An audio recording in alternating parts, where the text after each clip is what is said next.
Welcome to the Lady Up America podcast. I'm Diane Canada. Thanks so much for tuning in. I'm so glad you're here today. Oh my gosh, we have so much to celebrate. We had a lot to celebrate over Easter with the resurrection of our Lord Jesus Christ. That is worth celebrating all by itself. But what God did this weekend with the rescuing of our American pilots out of enemy territory in Iran, whew. I mean, are you just welled up with pride in America, a healthy pride? Patriotism is back. I will tell you, I'm a big fan of the movie Top Gun. Love that movie. And this was like better than Top Gun. This is like way better than any movie could ever portray. Wouldn't you have loved to have been just having a front row seat to how that all went down? The absolute bravery and fortitude and just resilience of our American military. Oh my gosh, it just makes you proud to be an American. We're going to be talking about that today. We're going to be back here in just a minute with my friend Steve Gill. We're going to break down those headlines and get it from his great perspective. But before we do that, if I could ask just one quick favor, would you mind subscribing or liking here? Really appreciate that. If you're listening on traditional podcasts, if you could subscribe to the channel. If you're listening on YouTube or on Facebook, if you could go over to YouTube and subscribe, I would sure appreciate it. We're trying to get those numbers up, not because I care about the numbers, but only because the algorithms, the way they work, if you do that, then it helps other people discover the show. And that's what we want. We want the message of Jesus to get out to as many people as possible. Here on this show, we're starting a kettle, not a fight. We're winning, gracefully winning the suburbs back to Jesus. That's our goal. All right, I will be right back with Steve Gill. Taking back this house, taking back this town. Mama, don't back down. Just lay it up, lay it up, lay it up. Sidewalks are for bicycles, not for angry moms. Our children will know peace again, 'cause we're on the job. Yeah, lady. We're fired up and we're ready, so give us a little room. Get up. Our faith don't move that mountain now, just watch it move. Taking back this house, taking back this town. Mama, don't back down. No, no, no. Just a lady up, lady up, lady up. All right, ladies, welcome back. I'm so excited to sit down with my friend today, Steve Gill from TristarDaily.com. We had an epic weekend that we have a lot to celebrate about, but we also have things on the table that he's going to help us really put into perspective and help us to better understand all this stuff that you're seeing and hearing on the news. Steve Gill has great insight about. He served in the White House. He was on syndicated radio for many years, and he also does international commentary. So he really is listening to the hearts and the minds of people all around the world and their responses to this war that's going on in Iran. So please welcome to the show, Steve Gill. Hey, Steve. Good morning. Thanks. Good to be back. Thank you. Good to see you. Okay, first let's start with the good news before we get into the muck.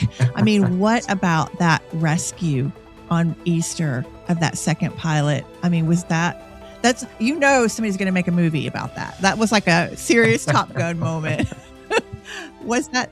Yeah, it was absolutely incredible. And yeah, I was doing a couple of shows yesterday with various Indian networks, and they're very anti-Trump, very anti-American, and they kept bringing on generals and colonels saying, well, covert operations don't involve hundreds of people in C-130s. That's exactly right, because generally if you're doing a covert SEAL Team 6 operation, you're slipping in, getting the work done, and getting out before anybody knows you're there. In this case, the Iranians were broadcasting on TV, here's where the pilot's down, go kill him. Here's a $60,000 reward, which is a lot more money there than it would be here. So everybody knew the territory. They were streaming to the area.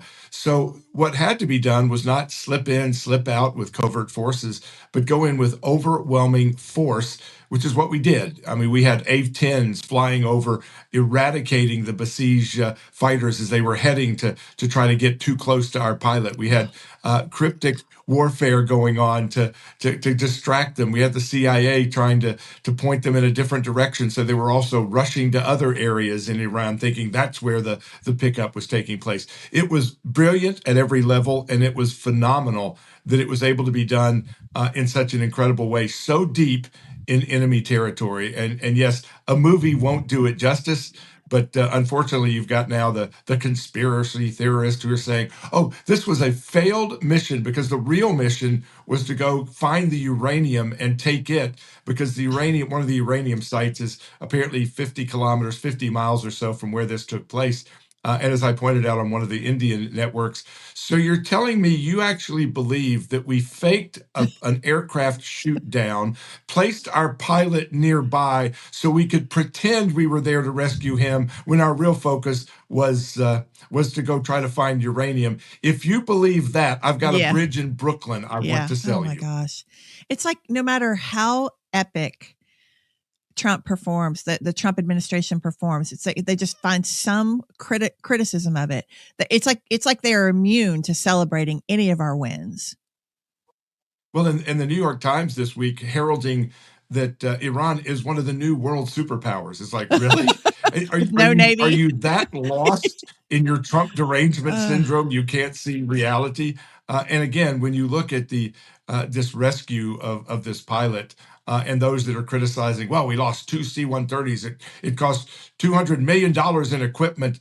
Remember, Joe Biden left about $80 billion in brand new equipment behind for our enemies, the Taliban, to use. So I don't give any faith or any credence to some of the screams and howls from those on the left, or those that are claiming, well, this was a nearly failed mission because it was a dangerous, difficult mission, that somehow it was not an epic success. It was a nearly failed mission. Again, you can't despise the leftist media and the Democrats in this country enough who are trying to downplay the success of this mission, the success of what's been taking place in Iran militarily. Now, again, there is still work to be done, but the incredible efforts over the last 5 weeks to have one plane that was shot down, maybe there was mechanical failure, maybe it was a shoulder-fired missile, but with 15 to 18,000 military airstrikes in a country over the last 4 weeks, to only have one shoot down, that is a remarkable accomplishment in and of itself. I completely agree.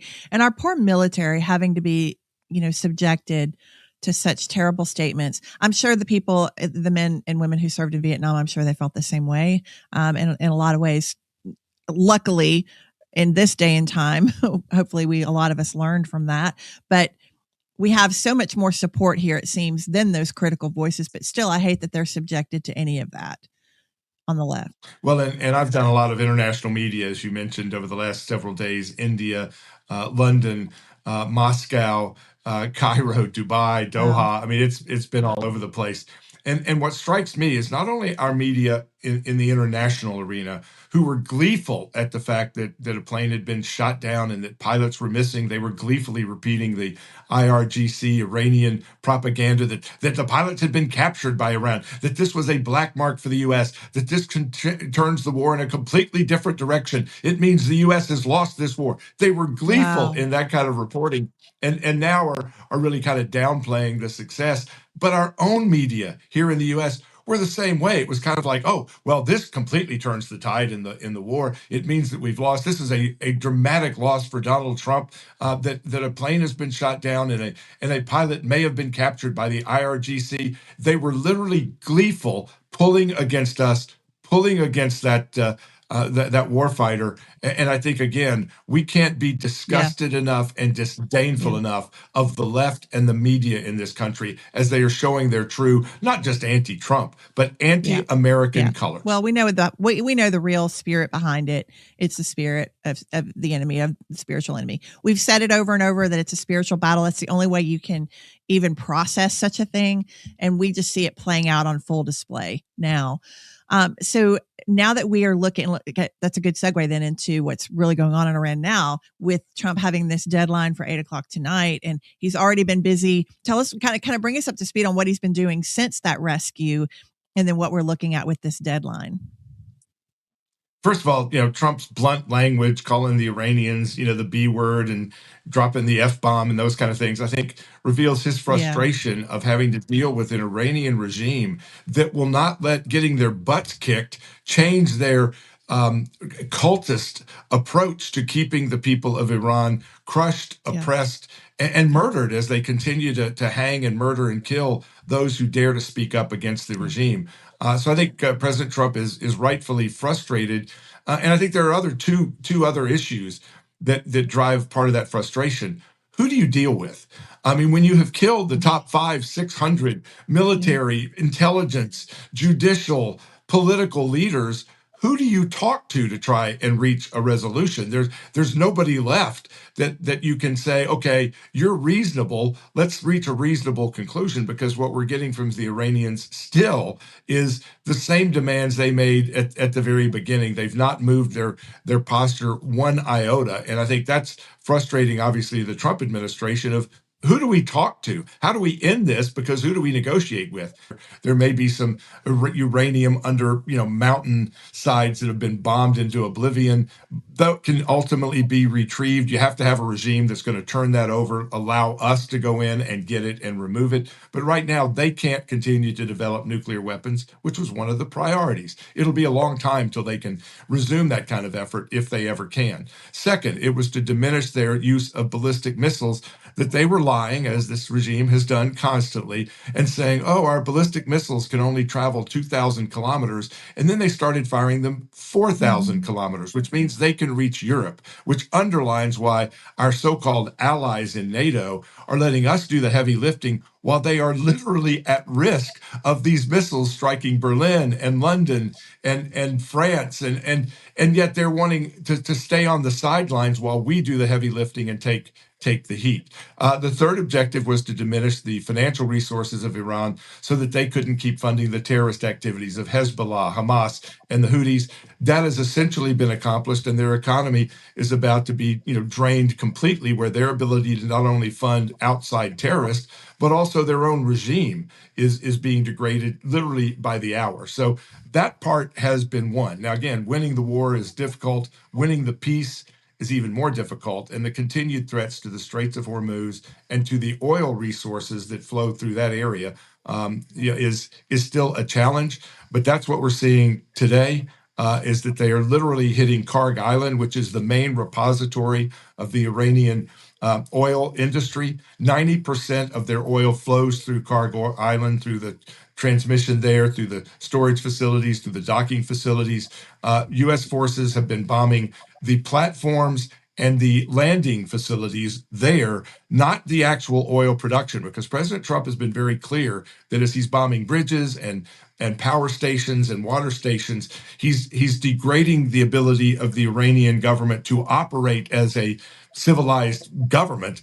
But he is not hitting the long-term resources that they have in the oil industry, because at the end of this, and it will end, I think, soon, in the next couple of weeks, the Iranian people will need the resources to rebuild, to reconstitute a civilized society. And so we are being very closely targeted in not trying to hit the resources that will be needed for Iran to rebuild. So again, despite the hues and cries of the left saying, oh, it's a failure, now he's destroying the civilization of Iran, he is destroying the components that keep the regime alive so that the people of Iran can take their country back. That's a very, very important distinction that you just made there, because we're not targeting. He is for the civilization there of Iran. He wants them free. We've talked about this before, but just based on a lot of the events that have happened in the last couple of days, do you think that it's going to be even possible? I guess if he weakens that regime enough, is it going to be possible for the Iranian people to rise up and take their country back? It's difficult, because when one side has guns and tanks and machine guns, and the other side has, voices and population.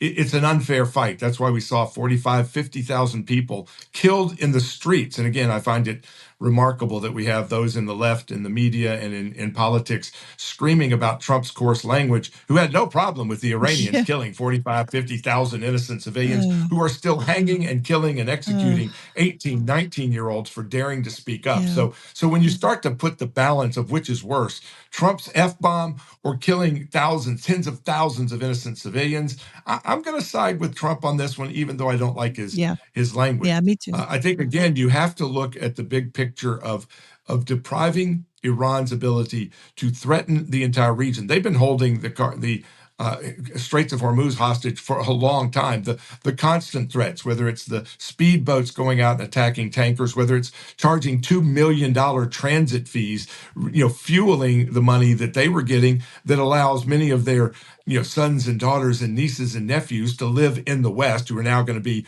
removed from the U.S. because they've been dancing in scantily clad clothing Yeah. here in the U.S. while their parents and aunts and uncles are brutalizing women for daring to even show a wisp of hair.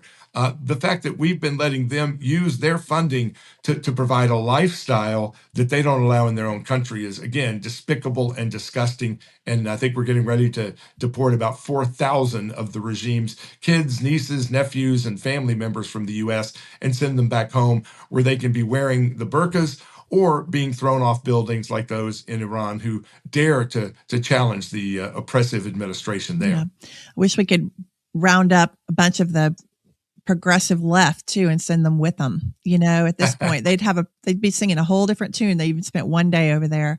And I'm with you. The good news, by the way, is that we are seeing some pockets of where the people of Iran are stepping up. There's some smaller towns where basically the Basij, thugs, the militia on the streets, and the police have basically sided with the people, and they're turning over control of various cities. And again, it's step by step, it's baby steps at this point.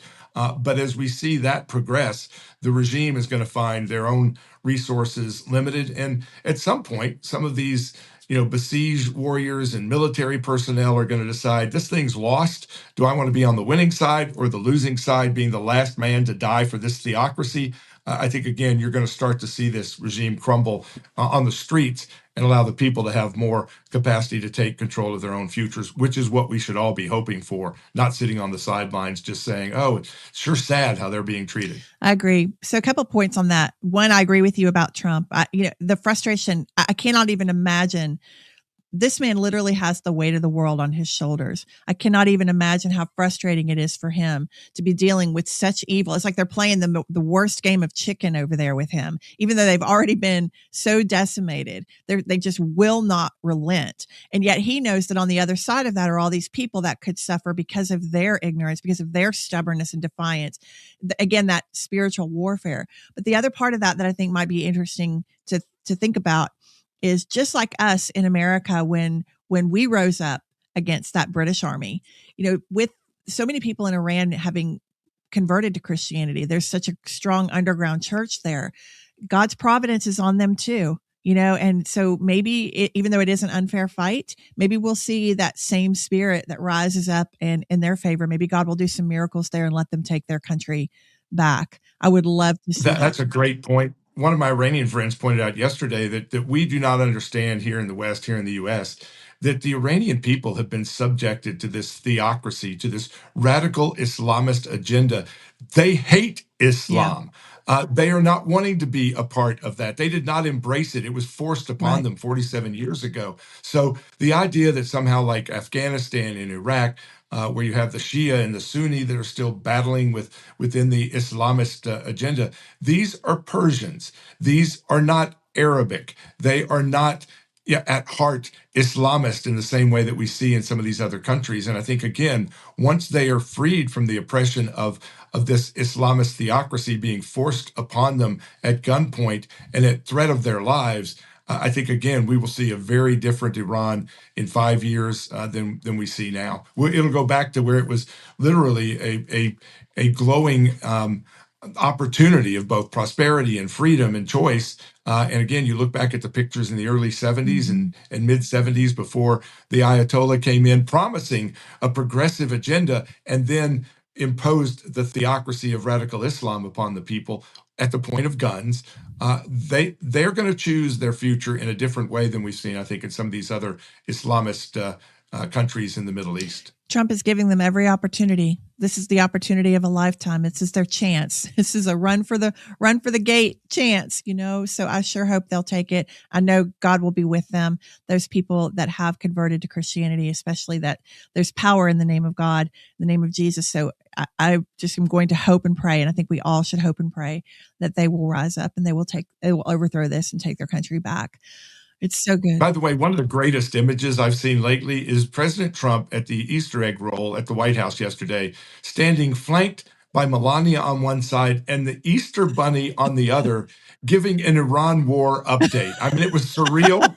And one of those pictures that you just scratch your head and go, is this really happening? Am I not dreaming? Did I not have a nightmare that woke up into a nightmarish vision of the Easter Bunny and Donald Trump giving war reports? I mean, it was frankly bizarre, and I encourage people to check the picture out and laugh as loudly as I did when I first saw it.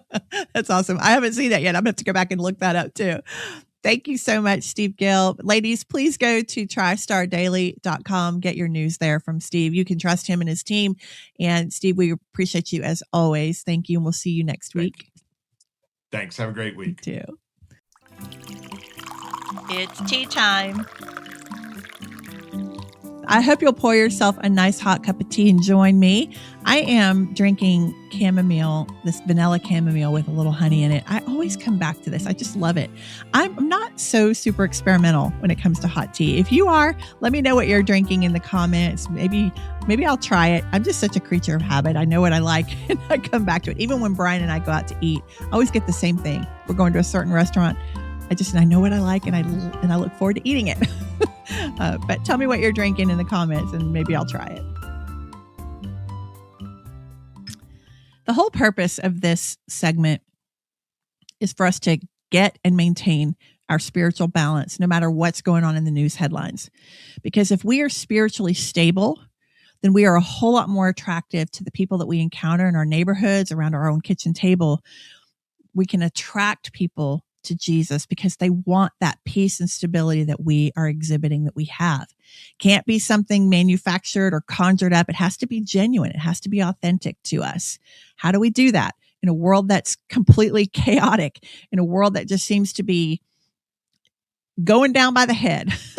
It seemed like if you look at the news, if you sit and listen to it all day, it can depress you. You just look at all the things that are on display that are rooted in pure evil.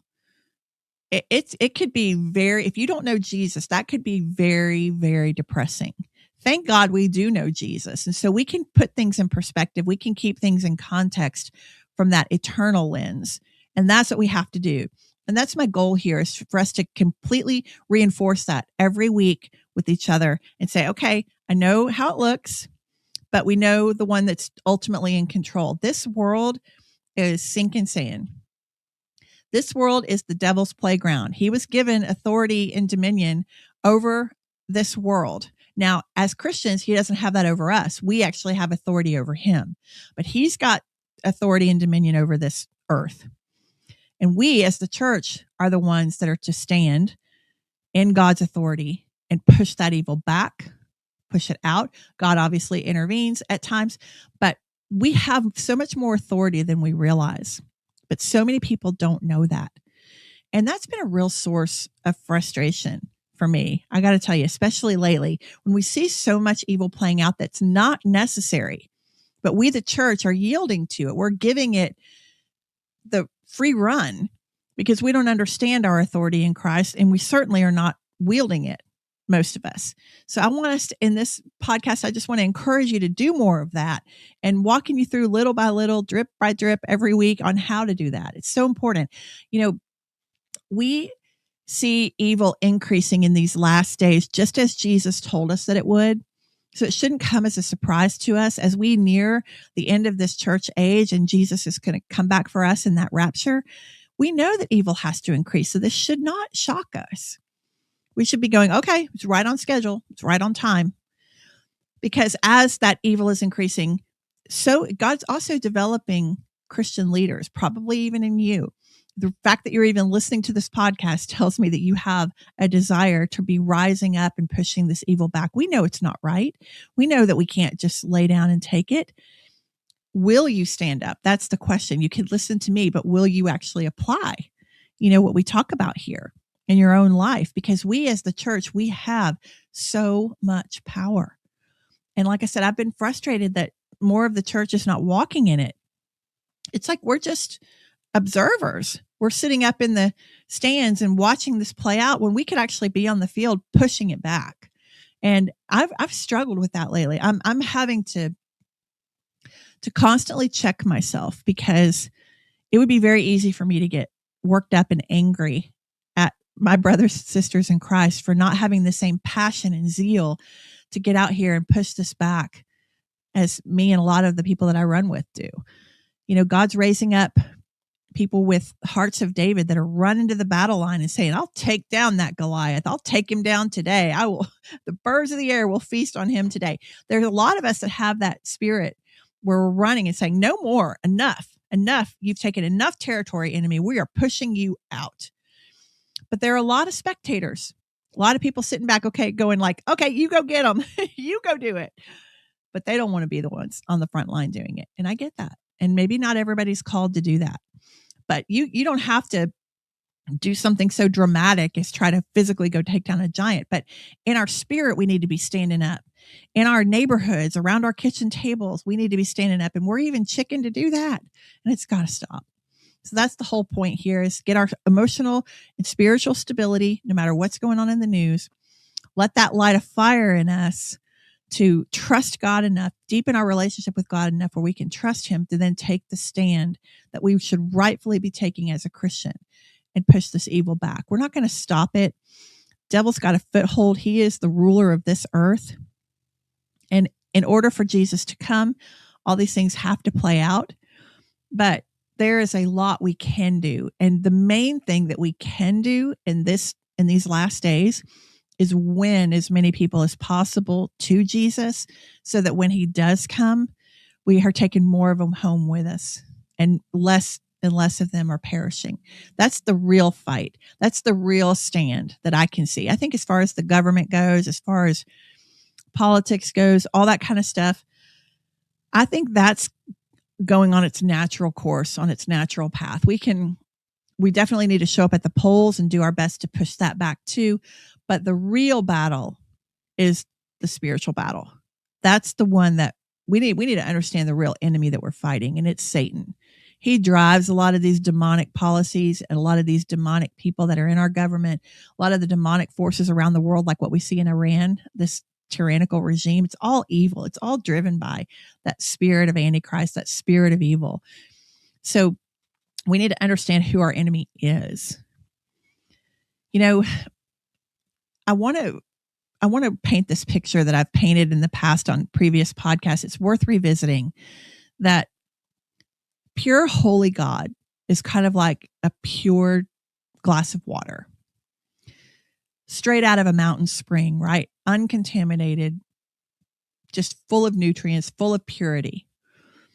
Then you have, let's just say you have a dropper. You take one dropper of some contaminant and you put it into that glass of pure water.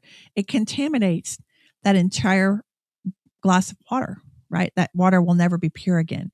So this is why eternal separation from God is necessary. Holy God cannot be in the room with sin. So sin, the penalty for sin is death.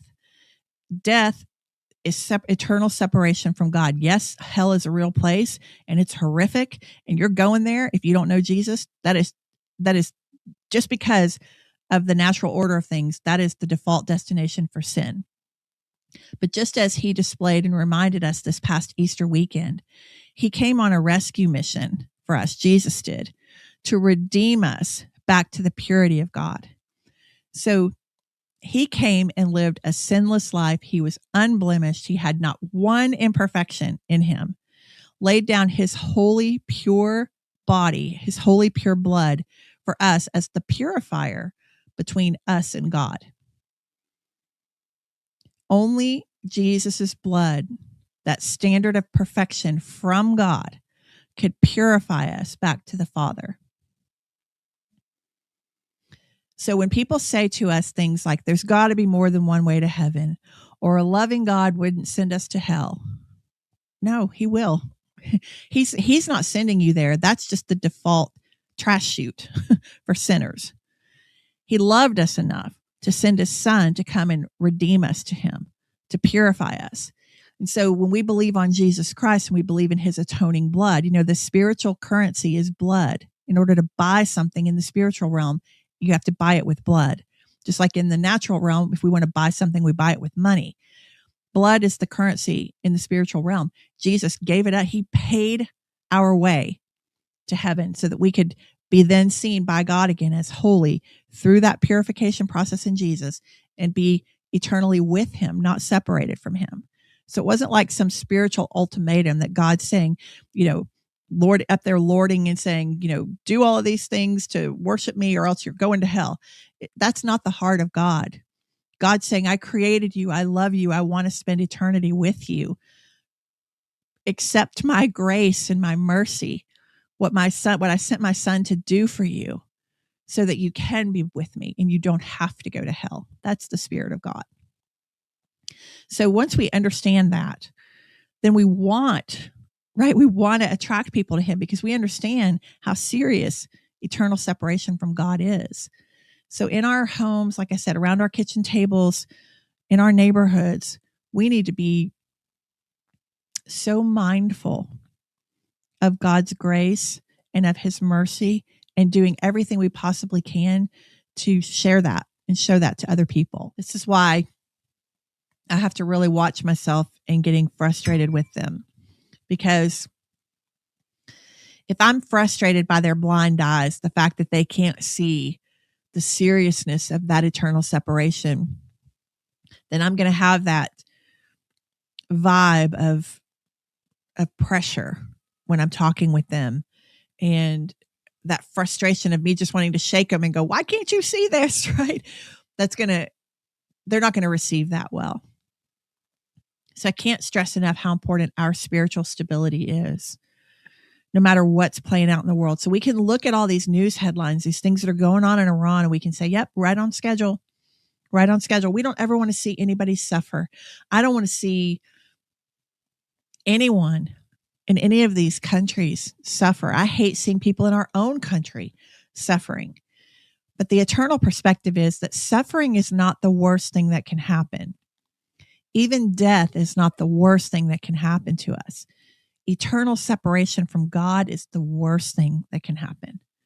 And while we're still here, before he comes for us, while we're still here, we have the opportunity to win people to him. So if everybody else is in freak out mode, but you're the stable one and you not only act like, but you know what the truth is, you have that eternal viewpoint, then other people are going to be saying to themselves, like, what does she have that I don't have? What does she know that I don't know? And they're going to be drawn to you, and they're going to want to know how you remain so stable no matter what's going on. There are a lot of people that are just oblivious.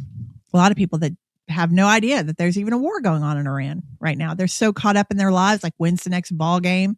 What are we doing this weekend? That most people in the world are just absolutely oblivious. I was for a long time. I mean, I'll admit it. I was oblivious to what was going on in the world. It was all about my own world. What was right in front of me, that's all I cared about. And it was this little bubble that I lived in. I had so many pressures and problems and stresses and all that stuff. It was all I could do to just worry about my own life. I didn't have the bandwidth to worry about what's going on in the world. And that's where a lot of people are at today. I thank God that people didn't get frustrated with me when they were at a different level or in a different season of their life, and they did have the bandwidth to understand the seriousness. They didn't come in with me in that state of mind and go, why can't you see it? Adding more pressure to the pressure I already felt like. No, what we have to do is turn the dimmer up very, very slow. We have to meet them where they're at We have to slowly attract them to what we have. If somebody's in that stressed out, freak out mode all the time, and they have somebody in their life that's exhibiting stability, they're going to naturally gravitate toward that and naturally be amazed by that and want that. Our only job is to sow seeds into people. We can't force somebody to see something they're not ready to see. We even can't change a heart. Only God can do that. Only He can really win them ultimately. We just have a role to play in it. If we release the outcome, if we can just learn to release the outcome and take all the pressure off those conversations, all the pressure off of our need to convert people, our need to wake them up out of their slumber. If we can just understand we are not Jesus Jr., and our only job is to sow the seed, our only job is to love them, to try to love them out of it, then I know we will be a lot calmer, and it'll also contribute to our emotional and spiritual stability. The mind of a person who is in that slumber right now, or who is in that denial, or who is just in that complete stubbornness or selfishness, whatever it is, or deception, a lot of it is deception. Person who's in that state, there's a process to waking them up. There's a process to pulling them toward the light and pulling them toward the truth. And again, it's in cooperation with Jesus. It's not something we can do on our own. As much as we want to, as much as we wish we could, we can't. It's hard to accept. Even lately, I've caught myself trying to force outcomes. And I teach on this stuff. So it's still easy for me to fall back into this too, because we care so much, right? We're so passionate. We understand what's on the line. We understand that eternal separation from God is a real thing, and we don't want to see anybody that we love end up like that. But I've had to come back to the throne and confess that and lay that down again and say, Lord, forgive me. Forgive me for trying to force it, because all that does is push them away further. And it definitely is not the way God wants us to handle people. And all it does too is add to my own frustration and add to my own, instability in that area. So I had to come and confess it and ask God, like, why do I do it? And when I started really digging down and figuring it out, what He told me? It came down to pride. And I was so shocked by that and so humbled by that and embarrassed by that. It's a pride in being frustrated that I can't get through to them, that I'm not saying enough, or I'm not saying the right thing, or if I could just figure out the right angle. And that's pride, because that's not my job. I'm easing now over into God's territory, and that's not where I belong. My lane is to sow and trust Him, to sow the seed, trust Him for the harvest. Sow the seed, the harvest is none of my business. And it's just so easy to get into forcing outcomes. And when God showed me that it was pride, wow, it just was like a slap across the face spiritually. It was like, whoa, okay, I am so sorry, Lord. Like, I am so sorry. So again, just correcting ourselves, getting back into the right way to think about this, and to say, you know what, whatever's going on, the outcome of it is up to God. So again, when we were blind, when we were spiritually blind, God was patient and showed mercy and gave us a lot of grace. We need to do that with the people that we encounter too, and just love them to the Lord. Hard to do, really hard to do, but necessary. This is the way. This is the way we win them, y'all. This is the way. Ladies, before we go today, I want to let you in on a little secret. I am currently writing my third book. It's called Lady Up in These Last Days. Start a Kettle, Not a Fight. We're gracefully winning back the suburbs to Jesus. And I got to tell you, I thought when I wrote my last book, the Lady Up America book, that was really the culmination of all of my life's experience and my faith. But now that I've been writing this one, I see that it's been a true evolution of that. What God has been showing me, the wisdom He's been giving me the last 2 years since I wrote that book, it feels like this one is so much more important, that this one has so much more eternal impact. and I can't wait to share it with you. It's going to be released around Mother's Day in May, so watch for it here. I'll be sharing some more about that here soon, but watch for that. And thank you so much for all the support that you give me here at Lady Up America. You bless me, and I just hope more than anything that your faith is growing too. We're all in this journey together, and we are all headed to the same destination, which is to be with Jesus forever. And that's my heart. That's the only thing that matters in these last days. It's the only thing that counts, is winning hearts and minds to Him.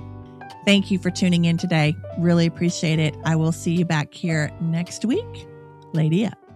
Taking back this house, taking back this town. Mama, don't back down. Just a lady up.